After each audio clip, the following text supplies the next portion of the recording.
Hey guys, welcome back to my channel. So today we will be talking about pathogens and human illnesses.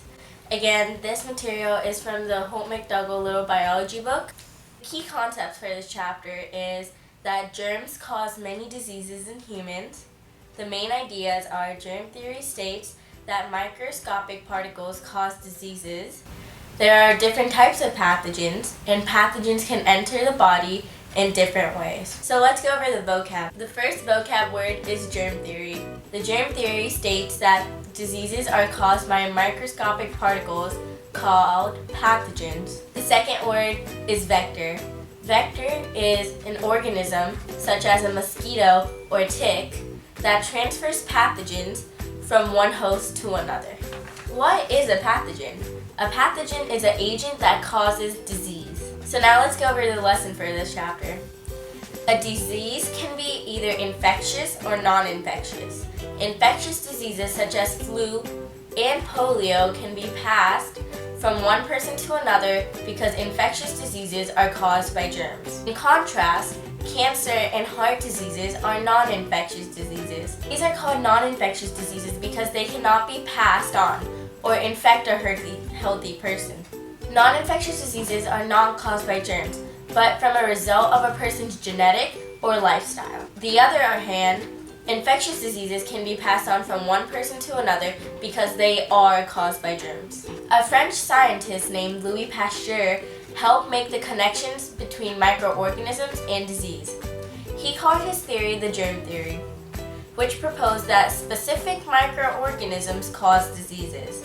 These disease-causing agents were called pathogens. Pasteur hypothesized that if pathogens were eliminated from a body, a person would not get sick. Pasteur's germ theory led to two advances in our understanding of the disease. A German scientist named Robert Koch found that he could make a healthy animal sick by injecting it with pathogens from a sick animal. He concluded that 4 conditions must be met before one can say a certain pathogen causes disease. These conditions were called Koch's postulates.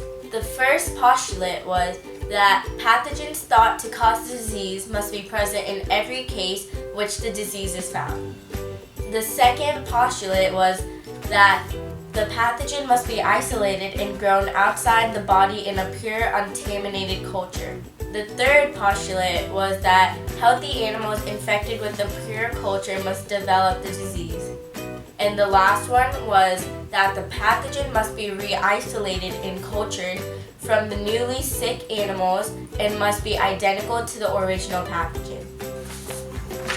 There is bacteria, which can cause illness by releasing chemicals that are toxic to the host or by destroying healthy body cells.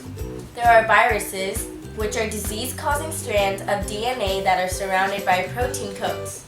These particles enter and take over a healthy cell, forcing it to stop normal activities and produce more viruses. Viruses can cause flus, colds, and AIDS. Fungi causes disease by piercing a healthy cell and taking the cell's nutrients. Fungi infections usually occur in places that are warm and damp. Protozoa is a single solid organism that preys on other cells. Like viruses, they need a healthy cell to complete their lifestyle. And finally, a parasite. A parasite is an organism that grows and feeds on the host.